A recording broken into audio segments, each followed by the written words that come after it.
They say, see, I followed this philosophy and I'm doing great.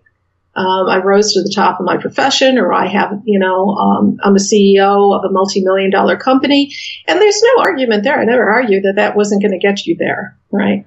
That's not the question. The question is, how's everybody else doing around you? And that's what objectivism thinks you shouldn't worry about. This week on Science for the People, we are broaching the topic of objectivism. We'll be speaking with Keith Lockitch, Senior Fellow at the Ayn Rand Institute, about the philosophy of objectivism as it's taught through Ayn Rand's writings. Then we'll speak with Denise Cummins, cognitive scientist, author, and fellow at the Association for Psychological Science, about the impact of objectivist ideology on society. You're listening to Science for the People. I'm Anika Hazra. With me is Keith Lockitch, Senior Fellow at the Ayn Rand Institute and Senior Editor of the Institute's digital journal, New Ideal. Keith, welcome to Science for the People. Thanks for having me, Anika. Okay, so why don't you start off by telling us a little bit about your role at the Ayn Rand Institute? Okay, so let me say a little bit about the Institute itself. So the Ayn Rand Institute is a think tank, kind of nonprofit organization devoted to the ideas of Ayn Rand. We'll talk about her in a minute, but we exist basically to advocate her writings and her ideas and her philosophy on the premise that, we think the world would be a better place if more people understood the ideas that she presented in her novels. So I work at the Institute. I help develop content. I teach courses. I write and speak for the Institute. We write on a wide range of topics from, sort of what were her ideas to how do her ideas apply to issues in the culture and that sort of thing. So can you give us your definition of Ayn Rand's philosophy, objectivism? Yeah, so what is objectivism? So we can kind of go through this in stages. So objectivism is a philosophy. So it's a system of philosophical ideas that were developed by Ayn Rand. So who is Ayn Rand? Let me say a little bit about her. So, Ayn Rand was a novelist and a philosopher. Her dates were 1905 to 1982. So she was a 20th century American writer and philosopher. She's most famous for her best-selling novels, The Fountainhead and Atlas Shrugged. And in her novels, she presents a whole philosophy. And in many ways, it's a new and radical philosophy. She has radical ideas about morality. What is good, what is evil, what is right, what is wrong. She has radical ideas about what it means to be a good person and what's the right way to live one's life. She's sort of challenging 2,000 years of ethical thinking and forcing us to, or challenging us to kind of reconsider the way we think about these questions. And her ideas about morality are grounded in a whole new set of ideas in the field of epistemology, which is the theory of knowledge. So she has new ideas about the nature of human reason, about how we acquire knowledge, how we validate knowledge, how to think, in particular, how to think about the questions that morality addresses. So, to sort of capture in a word her perspective in each of these areas, she was a defender of reason and a defender of egoism or selfishness. And we can kind of go into each of those in more detail if you want to. What is it about ideas that make them so radical? Well, I think the best way to answer that is to start to go into them. So take her views in ethics. So she was an advocate of egoism or selfishness. So she was a defender of the idea that it's good to be selfish. She even wrote a book called The Virtue of Selfishness. So that's a pretty radical idea because, normally when you think of somebody who's selfish, we think that's a bad thing, right? But part of her perspective on this question was when we think about what it means to be selfish, when we think about the concept of selfishness, our thinking is kind of unclear and muddled on that. And the way it's unclear and unmuddled is, when you think about what does it mean to be selfish? Well, part of it means the idea of living for oneself and being concerned with one's own interests. But it's also the case that, sort of in our culture, if you think about what does it mean to be selfish, we automatically associate with that the idea that it necessarily involves trampling on other people to get what you want. It necessarily includes the idea of exploiting other people and preying on other people, that it's concern for one's own interests while at the same time having a kind of callous disregard for other people, right? Mm-hmm. Now, her question is, why is that the case? Why should that necessarily be the case? Why is it that being concerned with one's own interests necessarily has to go along with being unconcerned or with other people's interests? Why does being concerned with oneself mean that you have to exploit or prey on other people?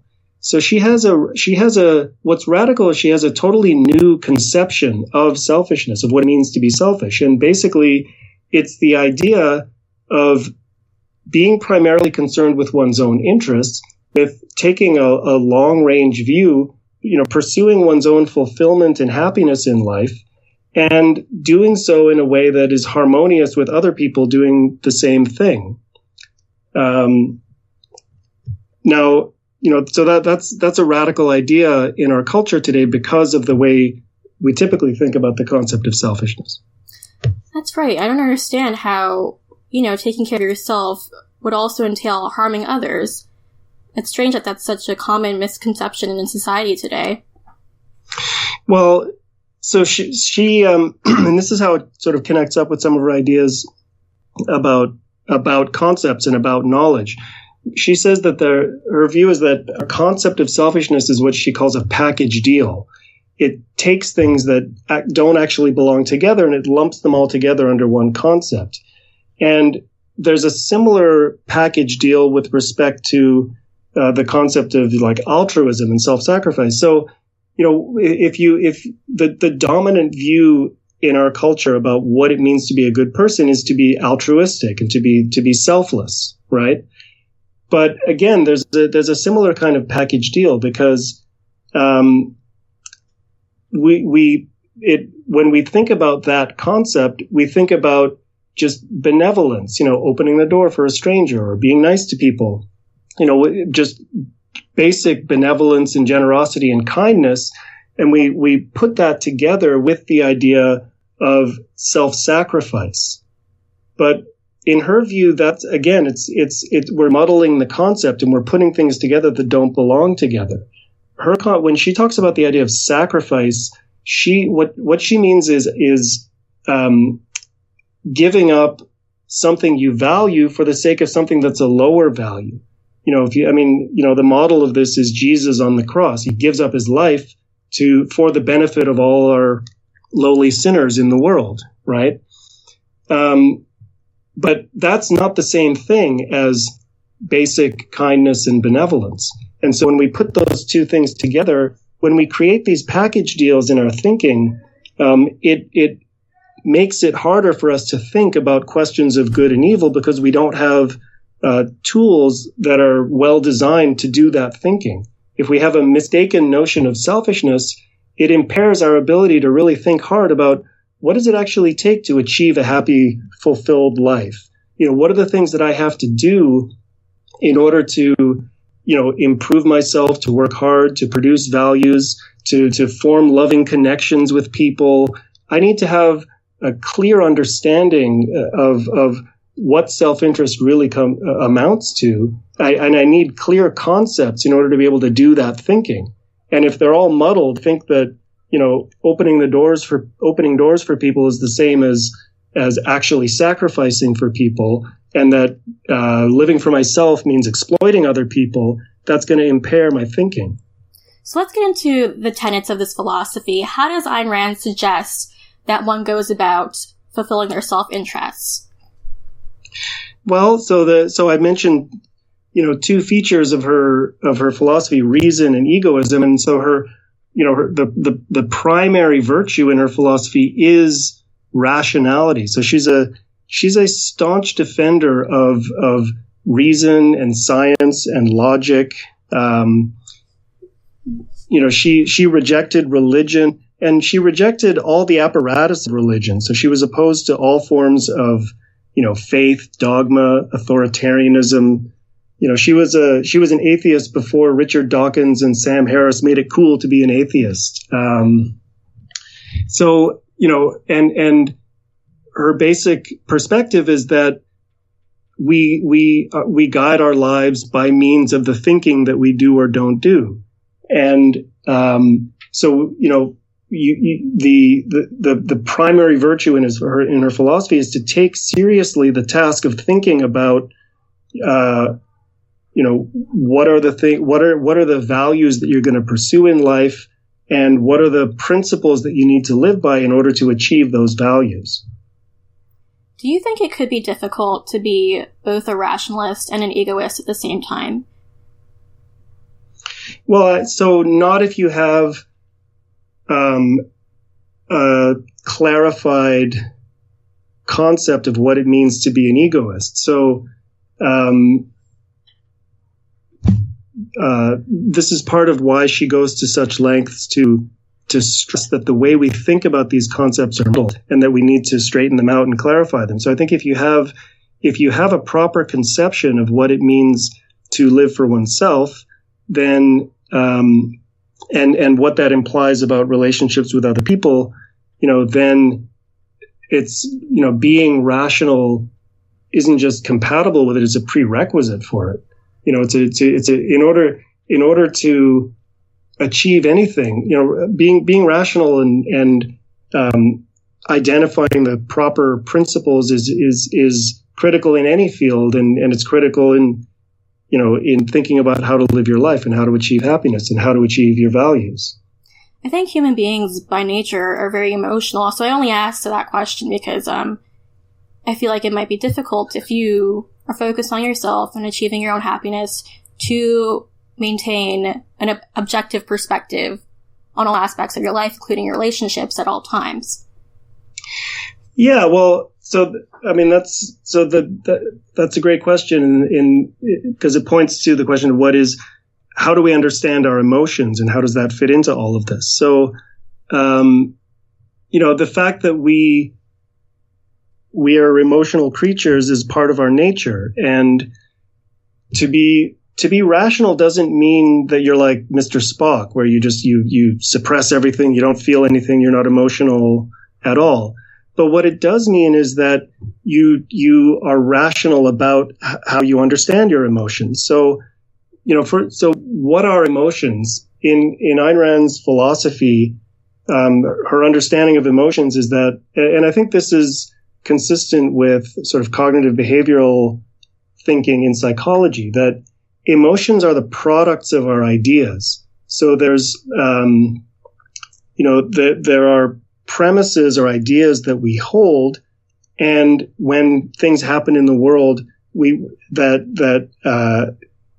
feel an emotional response that's based on the thing that happened, but also on the ideas, on the premises that we hold. So,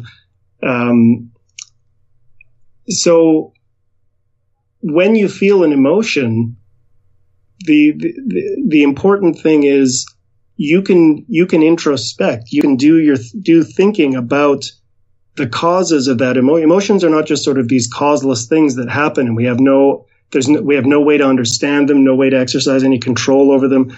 You can't directly control your emotions, but you can do the thinking to understand their causes and understand your own psychology. And if there's mistaken thinking, this is what a lot of cognitive behavioral therapy is about. If there's mistaken thinking underlying emotions that you feel that are maybe inappropriate or harmful to you, you can challenge that thinking, and you can correct that thinking, and you can work on changing those emotions. And that's a lot of what happens in therapy. The way Ayn Rand puts it is emotions are tools of cognition. So the idea is that you shouldn't just imagine that whatever you're feeling is directly giving you some kind of knowledge about reality, and that you should act on whatever the conclusion is that your emotions seem to suggest. Part of what it means to be rational is to take your emotions seriously, but not to be driven by them. but rather to seek to understand them and to understand their causes. It seems to me that this type of philosophy doesn't work unless everyone follows this particular philosophy of objectivism, because it seems that, it would be difficult for a person who is rational and objectivist to have a relationship with someone who's not, who is fully emotional and even irrational at times. So as an objectivist, how do you exist in a world of other people who are different? Yeah, well, I think it's like anything else. You have to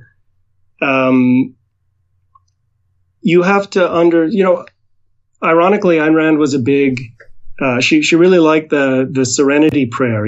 God grant me the serenity to accept the things I cannot change, the courage to change the things I can, and the wisdom to know the difference. She was not religious, but she liked the idea underlying that concept, which is, there are things that are within our control and there are things that are not within our control.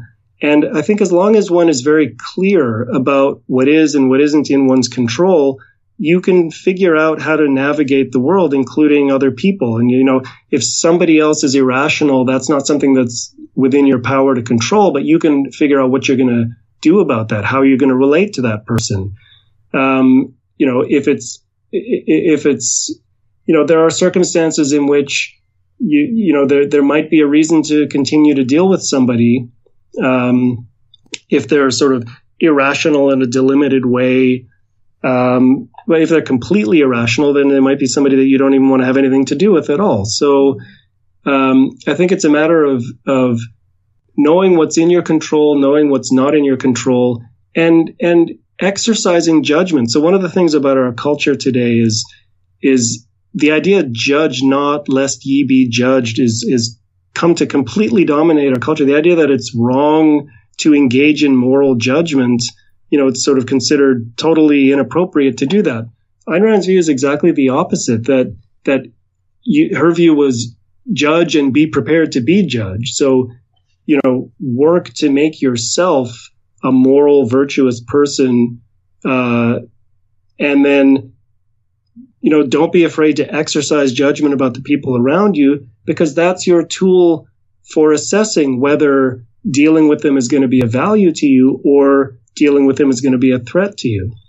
So, the thing is, we don't live in a world that's dominated by objectivism, but we live in an amazing world. I mean, if you look at some of the books that have come out recently, Steven Pinker and so on has talked about just how much human life has improved and the quality of life has improved, the technology we have available to us. I mean, there are incredible values to pursue in the world, even if you think that a lot of the ideas that dominate our culture are very corrupt and destructive.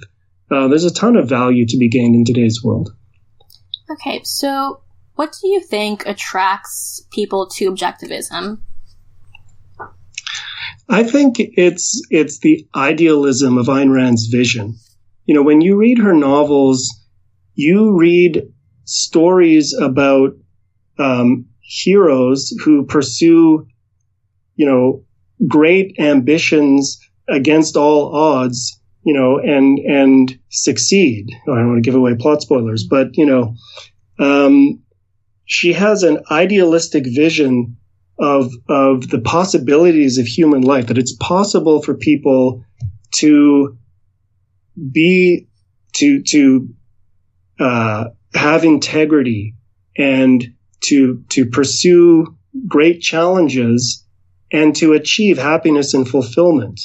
I think, and her picture of what that looks like is so radically different to what we typically get in the culture, and in other stories that you read. So I think she has an idealistic vision of the possibilities of human life that is incredibly attractive to people. I think that's why, her novels, more than 50 years after they were published, they still sell in amazing numbers. I mean, it's really kind of crazy. It's not something you see in the publishing industry.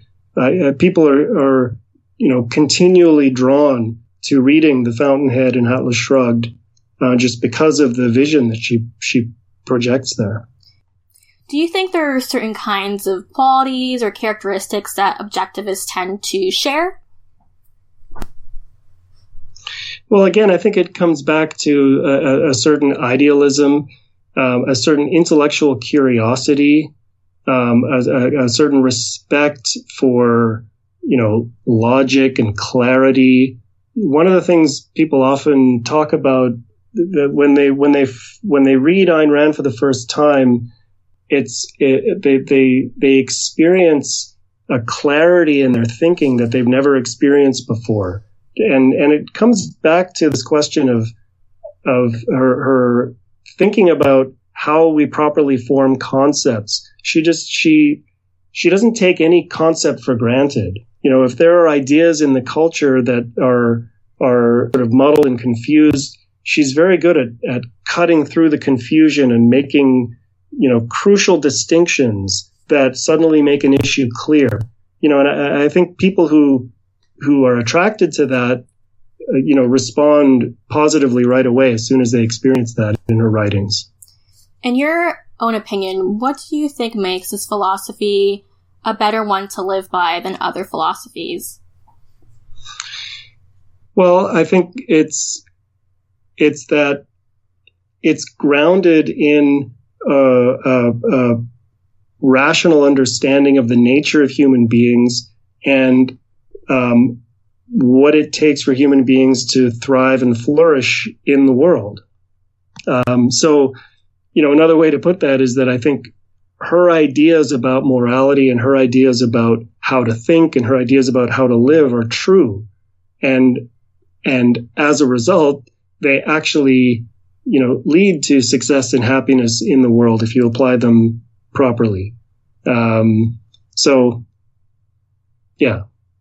Okay, so I actually want to spend some time in this interview discussing you and how you became an objectivist. So when did you first come across objectivism?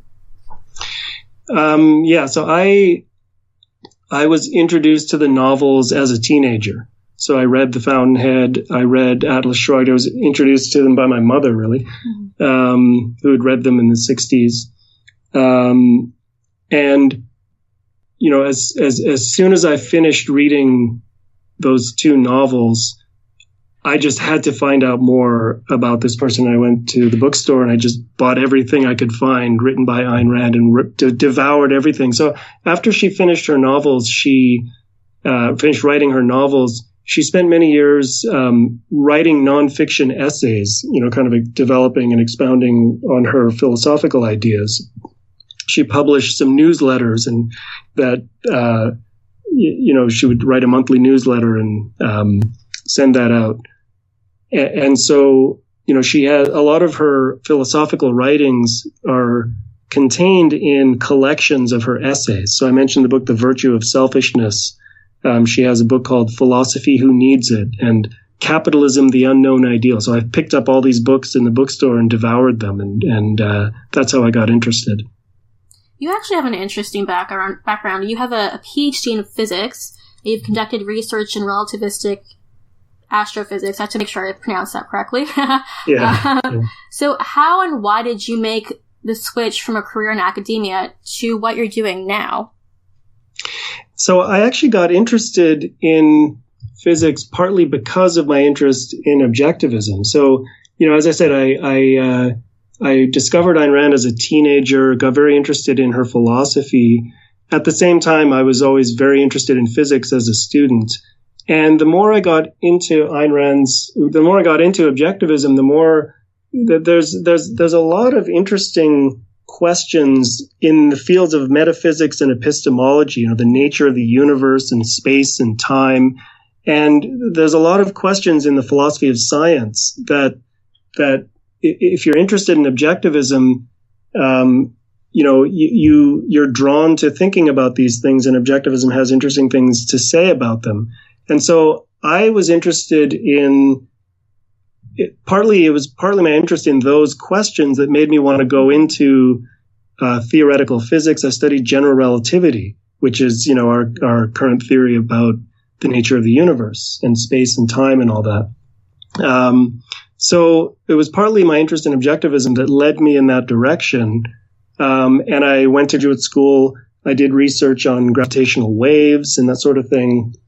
And then at a certain point, I had to make a decision about whether I wanted to be a physics professor or not. And ultimately I decided it was not really, what was calling to me. It was not the right fit. And all throughout my graduate career, because of my interest in objectivism, I'd had a relationship with the Ayn Rand Institute. I was a student in their programs. We have all kinds of educational programs for students.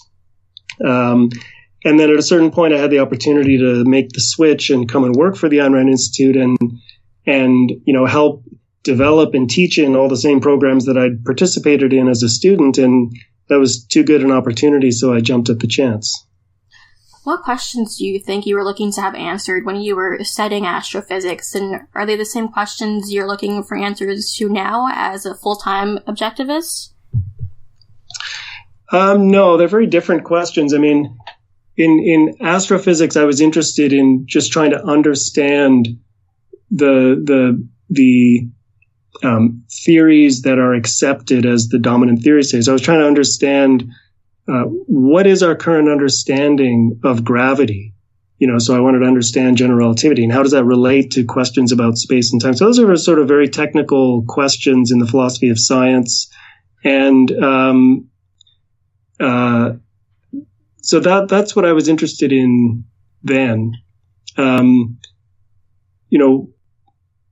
Right now, what I'm more interested in has to do with the applications of objectivism to people's lives. How can people use this philosophy to make their lives better? How can they use it to help them achieve happiness and help them achieve, better, closer relationships with people? How can you use objectivism as a tool to guide your life to make it the best, most fulfilling life you can have? And what kind of actions do you take in your day-to-day life to uphold your objectivist beliefs? Well, it's, so objectivism is a philosophy, which means it's a set of basic principles. And so,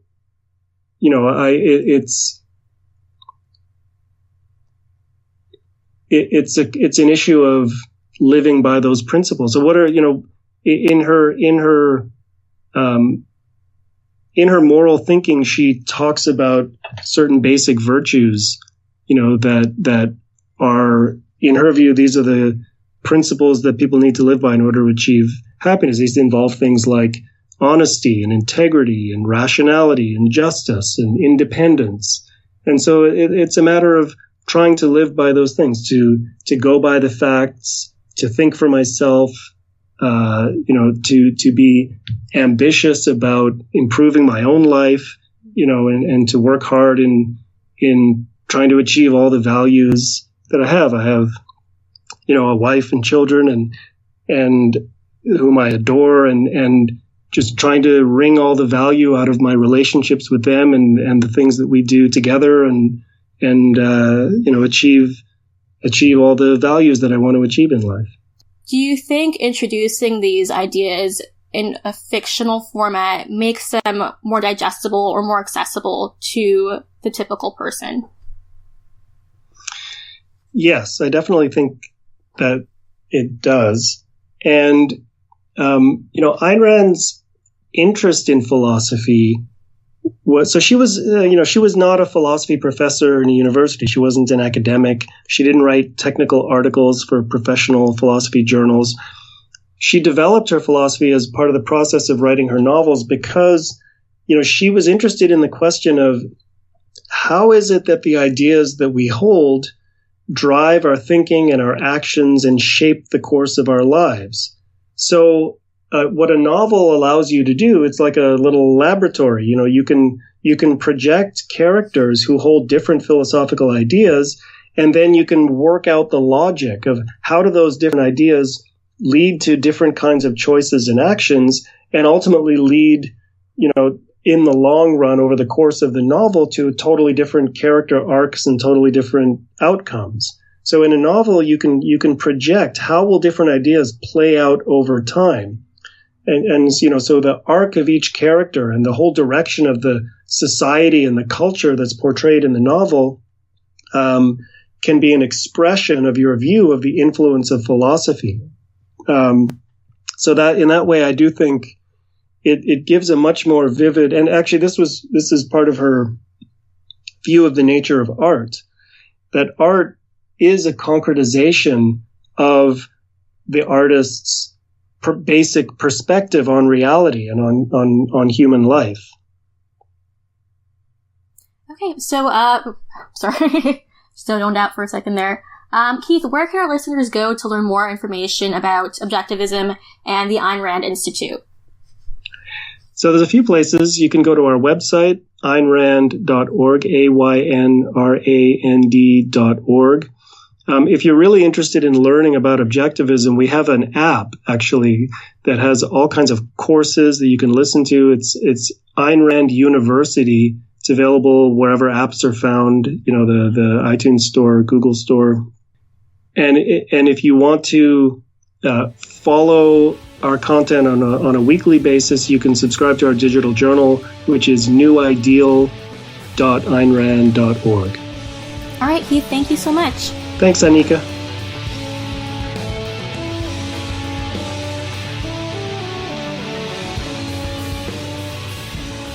Welcome back to Science for the People. With me now is Denise Cummins, cognitive scientist, author, and elected fellow of the Association for Psychological Science. Dr. Cummins, welcome to Science for the People. Thank you. I'm happy to be here. All right, so the first question I should ask you is, as a cognitive scientist, what got you interested in Objectivism and the people who follow this philosophy? There's two answers to that. The first is that as a teenager, like many teenagers, I was introduced to Ayn Rand through her novels. And when I read them, I had two opposing reactions to them. Was that they seemed very glamorous, and they seemed to be talking about people reaching their highest potential and not being held back by others, which appealed to me as a teenager, sort of, getting ready to enter the world. The second, though, is that my research specialty is reasoning and decision making, and Objectivism is grounded in the idea that you can rely on your decision making, your rationality, in order to make the best life for yourself. As a result, I went back and started looking again at Ayn Rand, looking at her, not just her novels, but I read her entire corpus, and compared it to what I had learned about human nature, about human problem solving and decision making, about the kinds of cognitions that we're born with that she was not aware of because she was doing her work during the heyday of behaviorism. And I also looked at people influential decision makers, influential policy makers who had been interested in Rand's Objectivism, who basically adhered to her principles and what impact they had on American society, American economic policy.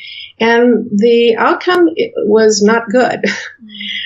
So I began basically detailing where did this philosophy go off the rails? Why is it that while it has high intuitive common sense, when you try to implement it either in corporate policy or in national policy or economic policy, disasters inevitably follow. So why don't you tell me how you personally interpret the philosophy? You can just summarize that quite simply by selfishness is the highest virtue. That is, you put your own self-interest first, and you don't necessarily go around trying to exploit others. But everybody else's needs are always secondary to yours. Now, again, do you see the intuitive appeal of that, right? That you have to look out for yourself. The problem, again, is that we're a social species. We don't live in isolation. And when we only focus on our own self-interest, that inevitably leads to bad consequences, not just for others, but in the long run for ourselves. So Objectivism basically selfishness is the highest virtue. Altruism is immoral. Altruism is self-abnegation. So why do you think this philosophy doesn't translate well when you try to apply it to real-world problems? It's a very good question. Okay. First off, let's back up a second and say, when did they try to implement it, and when did it, and what were the outcomes? I think the most telling example is the 2008 economic meltdown. Alan Greenspan was the Federal Reserve chairman for the years that led up to the 2008 economic meltdown. And Ayn Rand was his mentor. In fact, he wrote the introduction to the release of her works. Now, he was persuaded by Rand that free markets were entirely good and government regulation was bad. Just like John Galt, he saw this as, let the superior people go forward, do what they need to do in order to acquire wealth, and that this would benefit the economy. And John Galt, by the way, is a character from Atlas Shrugged. Oh, right. Yeah, exactly. So he adopted basically a laissez-faire approach to mortgage and banking regulation. And why? Because he felt, just as Rand did, that business and businessmen could regulate themselves more effectively than any government could. As a result, financial institutions were free to sell adjustable rate mortgages to borrowers with dodgy credit, then bundle those mortgages into investment vehicles that were sold all over the world. Now, inevitably, with adjustable rate mortgages, what happens is that the rates go up. And when they go up, your mortgage payment can sometimes triple or more. And people can't afford to pay it, so they default on the mortgages. So instantly, all of these investment vehicles that were sold all over the world became worthless. And this started the global meltdown. Now, interestingly, what happened was the finance industry then demanded that the government, that is the taxpayers, bail them out because they were too big to fail. And we did. So I think that is one of the best examples of what happens when you try to implement objectivism. Yes. Sorry, go ahead. No, that's fine. Go ahead. Okay. Could you tell us a little bit about maybe the history of objectivism in society and how this philosophy first gained prominence in the public? Okay, she acquired her views of altruism being a bad thing and self-interest being a good thing during the Russian Revolution. She witnessed up close and personal the the Bolshevik Revolution and the institutionalizing of Soviet communism. So her distrust of altruism was rooted in that. For example, she saw her father's pharmacy confiscated by the Soviets. She witnessed up close and personal the subjugation of the Russian populace to Soviet communism, which put the rights of the state above the rights of the individual. And the strong-arm tactics used by the Soviet state to suppress free speech, to terminate property rights, to force other countries to submit to Soviet rule. These all justifiably appalled her. In reaction to that, she went 180 the other direction and said collectivism, any form of collectivism, any form of socialism is wrong. You have to put the rights of the individual above everything else and the pursuit of your own personal self-interest ahead of everything else. Now, again, that sounds very much like American beliefs, and so it seems very attractive. But in fact, as I just gave you an example, that doesn't work. Socialism isn't Soviet communism. For example, the Prosperity Index compares over 100 countries on 89 different economic variables to see, how strong are their economies. And I'm looking right here at the 2018 Prosperity Index. The first is Norway, then New Zealand, Finland, Switzerland, Denmark, Sweden, United Kingdom, Canada, Netherlands, and Ireland. The United States is 17th. And what all of those top 10 countries have in common is that they have, they're capitalist countries, but they have a social safety net. They have social programs in place to make sure that no one gets left behind and to level the playing field so that everybody gets a chance to play the game. So do you think there are actually, aside from economics, there maybe are other aspects of society where objectivism could actually work?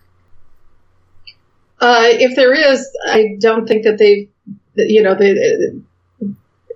what I would like to see is the objective evidence that objectivism works. Now, what objectivism will show you is that it works for individuals, but that's not what we're talking about. In other words, if you look only at your own self-interest, then you, of course, can do better than other people, right? Because you're always putting your own self-interest first, and that may actually lead to exploitation of others. That may lead to ignoring the welfare of others. If you follow your own self-interest, you can acquire a lot of wealth, you can acquire a lot of power, but it doesn't tell you what you should do with that wealth or with that power. Instead, what it inevitably leads to is the idea that I have all of this wealth and I have all of this power because I'm smarter, I'm brilliant, I'm harder working, I'm more virtuous, I'm better than other people. So inevitably, people who follow Ayn Rand's objectivism end up being people who think that the social order is ordained. That is, I am where I am in this privileged place because I deserve to be there.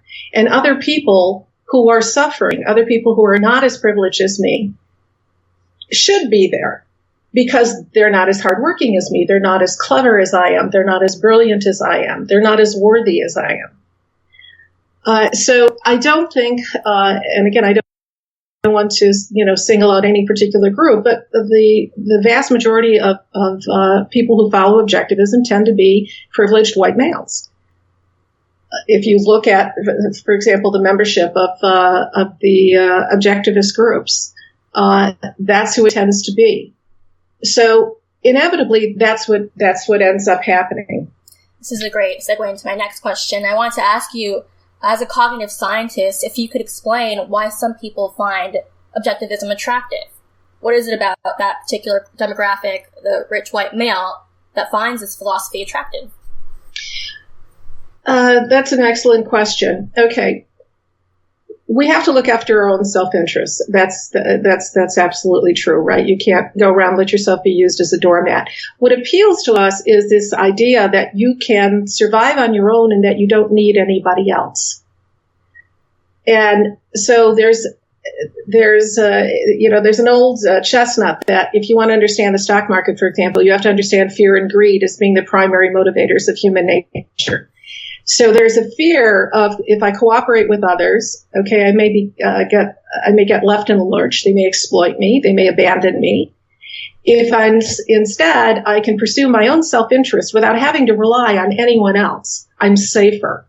And so you have a reduction of fear.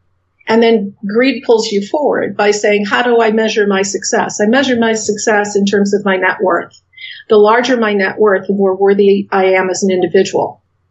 So you combine those two together, and they are very seductive because it promises to keep you safe and to make you wealthy. But where do you think that fear of functioning within a society comes from? Well, I think there is. So I don't want to get too technical here, but perhaps it is time. Okay. So here's the problem of altruism or cooperation has been alive and well in evolutionary biology for many, many decades.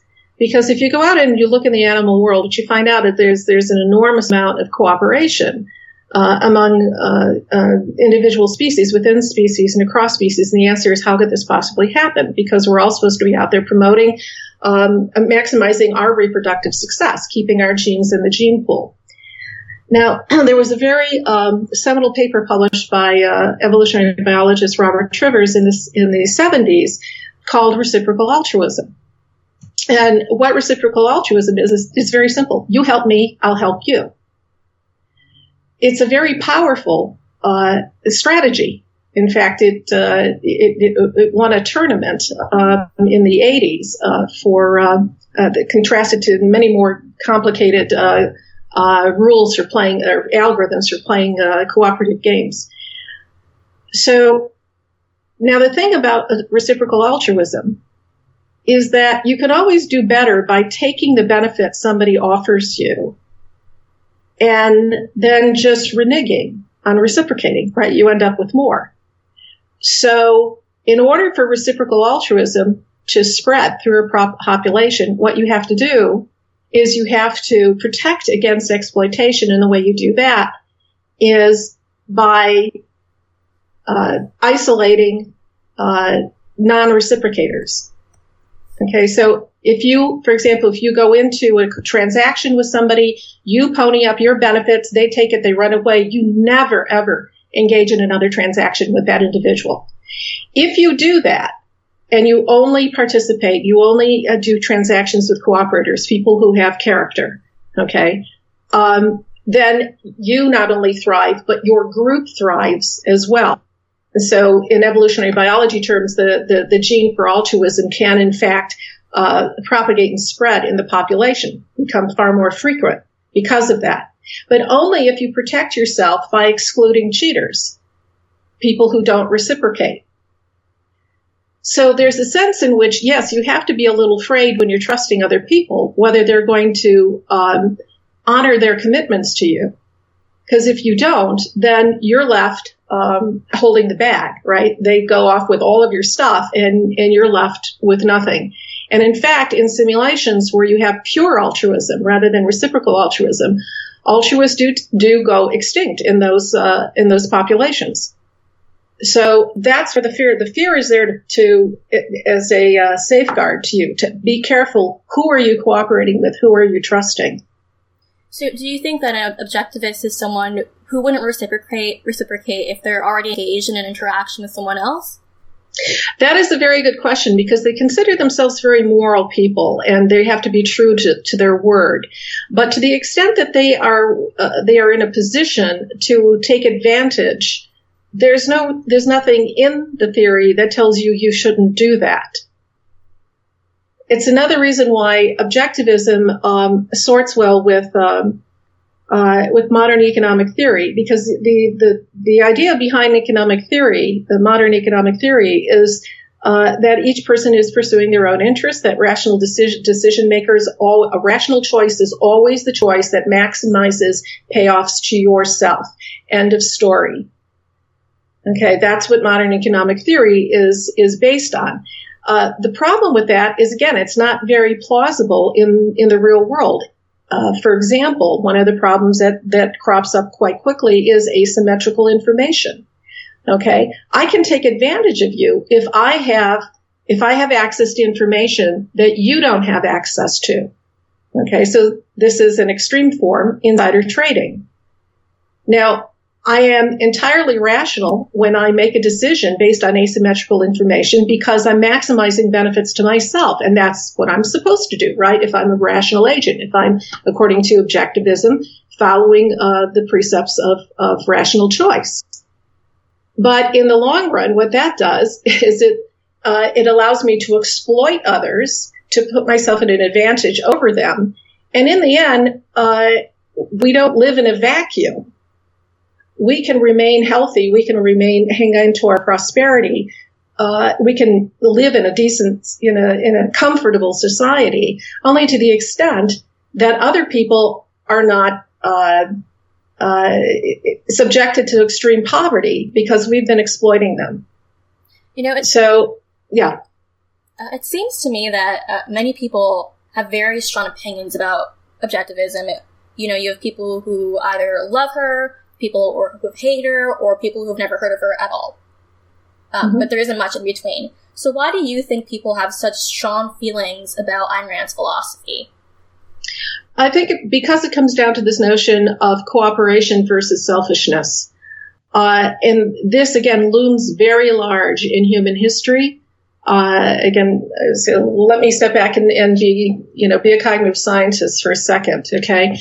When we're born, we have a proclivity already to prefer agents that are helpful as opposed to harmful. So this is some work done with infants as young as 6 months of age, and they look at there's these little cartoon characters, and one is trying to get up a hill, and another character comes in and either helps that creature get up the hill or pushes them down. And then you give them a choice afterwards, after they've watched these little videos, of which toy they prefer to play with, and they prefer the helpers.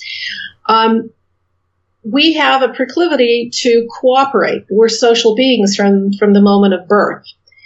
Now, some of that you can see from evolutionary biology, right? That cooperation and preferring helpfulness is something that actually gave us an evolutionary advantage, right? We humans, compared to other species, are far more cooperative than any other species.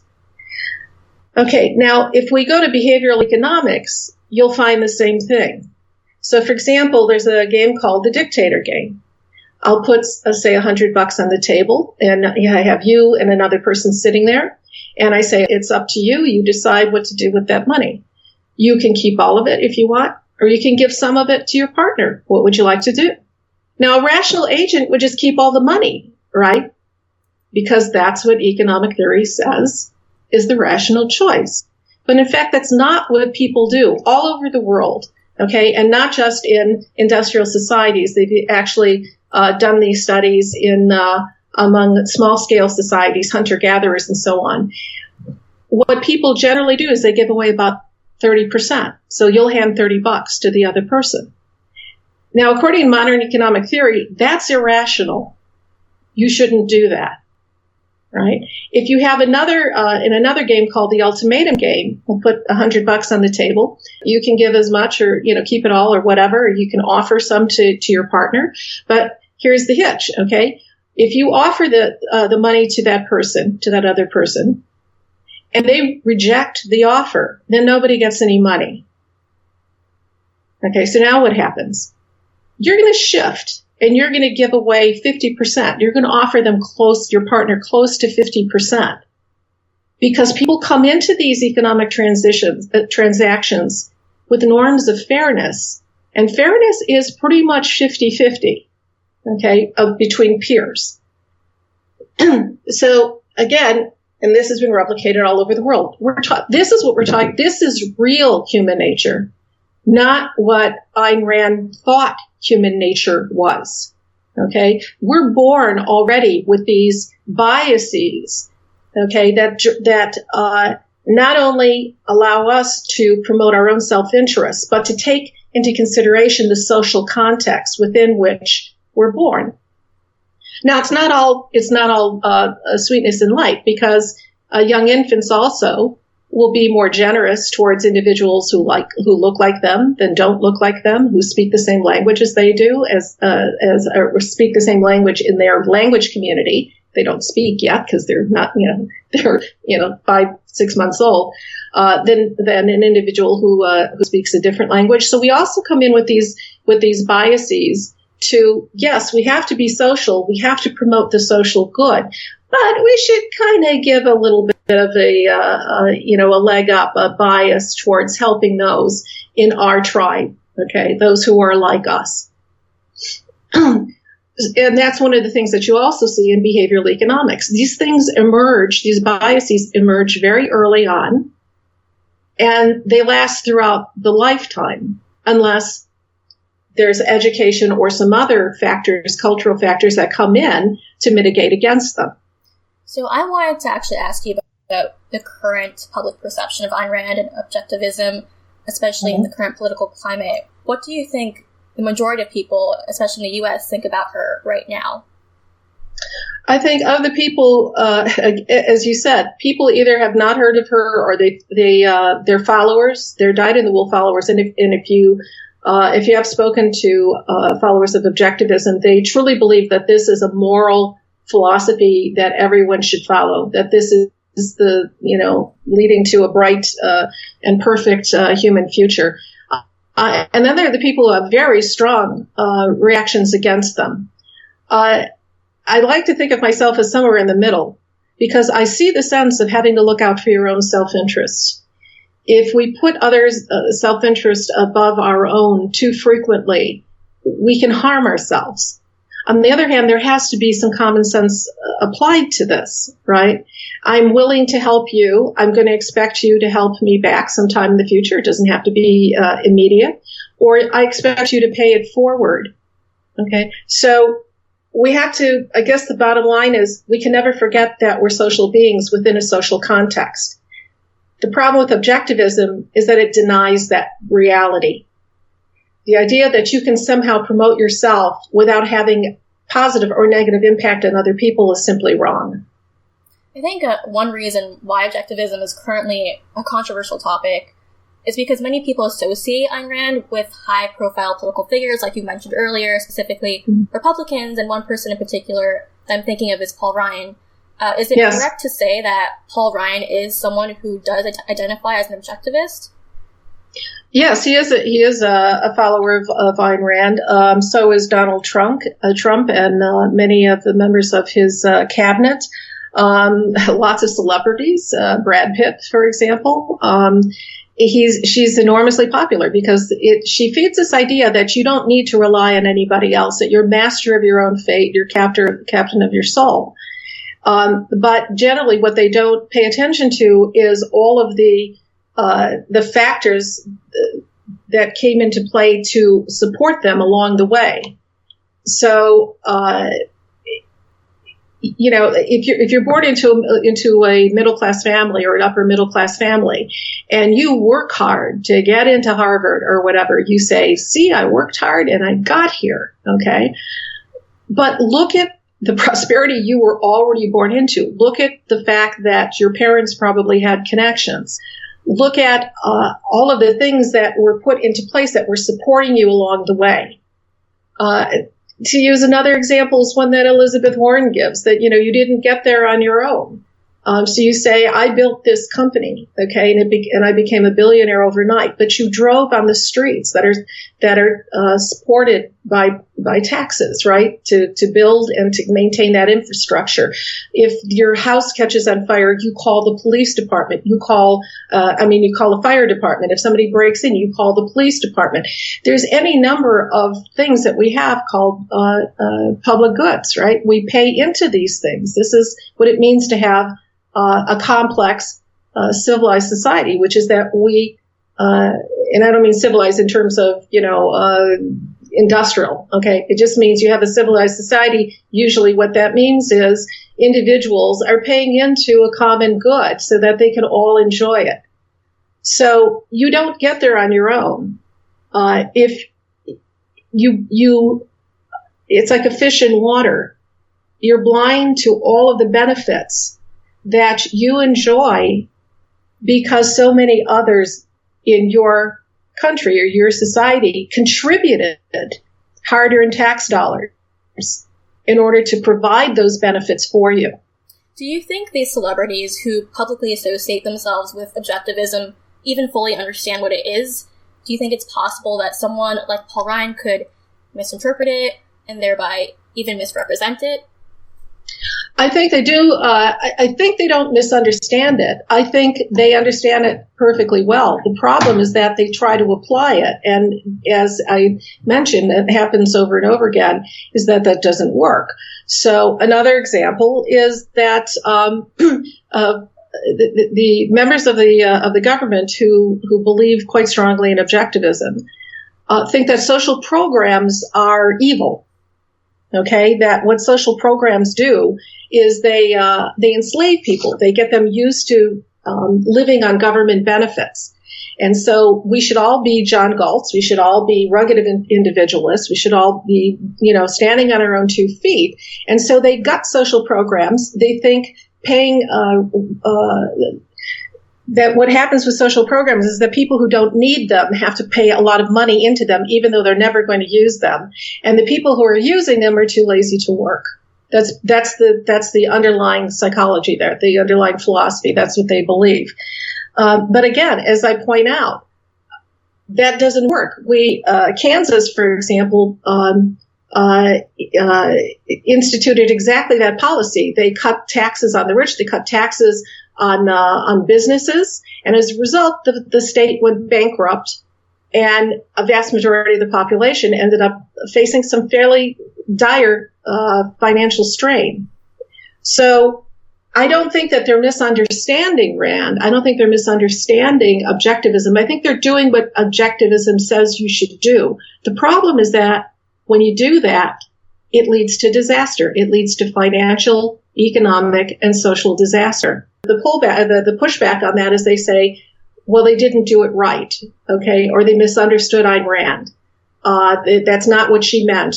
They did it the wrong way. It doesn't matter how many ways you do that. If you don't take into consideration that you're part of a social fabric, that your success has to somehow make your country successful as well. That means other people who are living there. Then you're going to end up in the way that the global meltdown, what happened to Kansas and many other situations took place. Okay, so I want to ask you a hypothetical question now. You've provided examples of how objectivism doesn't translate when it's applied to real-life problems. I want to ask you to imagine a society in which everyone is an objectivist. What do you think would happen in this particular society? I think what would happen is that it basically what you've already seen. If everybody's an objectivist and everybody's pursuing their own self-interest without regard to how it impacts other people, then you're going to end up with feudalism. Okay, because there are always, this is another piece of the puzzle here. Okay, if you look at other species and you look at the history of human history, there are going to be certain talented individuals, certain dominant individuals, who will end up getting all the stuff, unless there's something put in place to make sure they don't get all of this stuff. So in an objectivist society, what you're going to see is a lot of people looking out only for their self-interest. Some are going to be much better than others, and they're going to get all this stuff, and other people are going to have the leavings. You also will not have any of the social benefits. An example is the Honduras, where they instituted many of the programs that are in line with objectivism, and so the infrastructure crumbled. The roads are bad. Okay, it's the country simply didn't work anymore. So cooperative effort is the strength of human nature. Cooperative effort has been our saving grace throughout human history. And self-interest, the blind pursuit of self-interest, has been the downfall. There have been critical responses to your articles about Ayn Rand, including the PBS article published in 2016. Have you been able to defend your position in the face of this criticism? Yeah, the first one that I wrote, this is what happens when you take Ayn Rand seriously, logged some ungodly number of hits, like 300,000 hits, and there were thousands of comments. And I responded to some of them, but then what I did was I wrote a second column, what Ayn Rand got wrong about human nature, where I went into more detail, also quoting from her corpus, from her works, to support the things that I was saying. But most of the objections that people raise, they always fall into two camps. The first says you misunderstood her, because that's not how I understand Ayn Rand. They'll say she never said that, even if I give them a quote. Yes, indeed, she did say that. Okay. The second thing is that they say, see, I followed this philosophy and I'm doing great. I rose to the top of my profession, or I have, I'm a CEO of a multi-million-dollar company, and there's no argument there. I never argued that wasn't going to get you there, right? That's not the question. The question is, how's everybody else doing around you? And that's what objectivism thinks you shouldn't worry about. Okay, so if it's okay with you, I'd like to read a few lines from one of these critical responses. Here's a quote from a blog post written by Greg Salmieri in 2016. The blog is hosted by the Ayn Rand Society, by the way. So he says, research psychologist Denise Cummins wrote a piece on a PBS blog about what happens when people attempt to put Rand's ideas into practice. Her aim there was not to engage with Rand's ideas per se, but to discuss what happens when certain ideas are put into practice, and then to explain why these ideas lead to these results. That's a reasonable project to take up with respect to an influential author's views, and since one cannot be a universal expert, it is reasonable to rely on secondary or tertiary sources when pursuing such a project, but the sources on which Cummins seems to have relied were all amateurish hack jobs that presented an unrecognizable distortion of Rand's ideas. So what do you think of this? No, he's false. That's one of the things that he was not the only one who made that argument. Okay, that's what I said. That's the first or second camp. But as I said, that's why I wrote the second article, because they said that I was reading secondary sources, that I had never read Rand, that I was unfamiliar with her actual works, and so the second article is chock full of quotes from Rand's corpus. Okay, from The Virtue of Selfishness and all the other things that she wrote, not the novels, okay, but the actual philosophical writings that she wrote. So, no, I'm a scientist, and I'm a scientist of, I think, the highest caliber. I've published in quality scientific journals. I review articles for quality scientific journals. I know what investigative journalism ethics are all about. I understand those things. I would never rely on secondary sources to make a claim about any person's theory or any person's philosophy. So you can rest assured that I did read all of Rand's corpus, and that the quotes that I put are actual true quotes from her works. And then you also said that, there's two different camps, and one camp believes that they just interpreted Ayn Rand in a different way that suits them. So here is a section about the nature of cooperation, from the companion to Ayn Rand, in a chapter written by Daryl Wright. So this one he says this in the section: the heroes in Atlas Shrugged, their lives are focused on achievement. They are thinkers, producers, creators. They dedicate themselves to remaking the earth in the image of their values. Their fundamental means of dealing with one another is through trade, payment, not expropriation. And though they are independent, they value each other profoundly. The trade they seek with one another is neither exclusively nor most importantly immaterial, but spiritual, the experience living together in a rational world, bringing our real work out of hiding and trading achievements. They are egoists, but they are also profoundly social. They are anything but the predatory lone wolves of standard conceptions of egoism. And that is a very if he believes that is what Rand was describing, then I think he needs to go back and reread the novels, and he needs to reread the works, because that's not at all what happens. At the end of Atlas Shrugged, Galt has joined with other captains of industry to break all unions. And he justifies this by saying, you need us more than we need you. That does not sound like mutual respect to me. Here's a quote from Capitalism, the Unknown Ideal, where Ayn Rand wrote, collectivism, or any form of cooperation really, is the tribal premise of primordial savages who, unable to conceive of individual rights, believe that the tribe is a supreme omnipotent ruler, that it owns the lives of its members and may sacrifice them whenever it pleases. Okay. I would like you to take note of the word savage. Okay. Ayn Rand had a view of human nature that there were some individuals who were more enlightened, who were better than others, who were clearer thinkers and so on, but not in a benevolent way. That these people deserved to have more, and there was very little respect for the, quote, little people that upon which they had to rely. So in other words, I made $1 billion business, okay? I did this by paying people sub-wages, slave wages, okay, indenturing them, basically, okay? And I think that that's appropriate, right? That's what an objectivist would say. This is appropriate because I was pursuing my self-interest.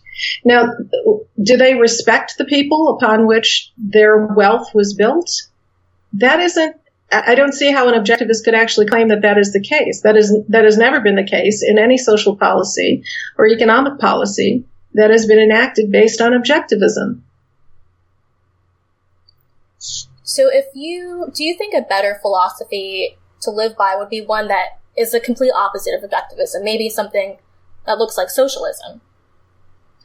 I think we have to face the fact that socialism, a social network, a social safety net is required in order for a society to function.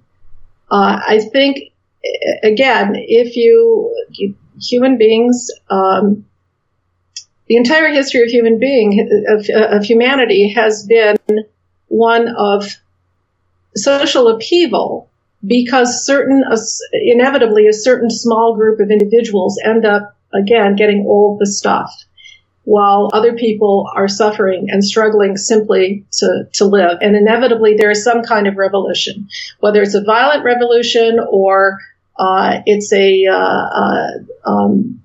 legislation. There's pushback in terms of elections. There's some kind of pushback. There has to be. Let me be more blank, more straightforward about this. All species, including humans, have status hierarchies. If you allow status hierarchies to become too entrenched, rather than putting in safeguards that level the playing field at each stage of the game, you're going to end up inevitably with one or two or a handful of individuals having all of the resources, having priority of access to all communal resources, while others are starving or doing without. That is a simple biological fact. The founding fathers knew this. Okay, that's why they didn't want an aristocracy.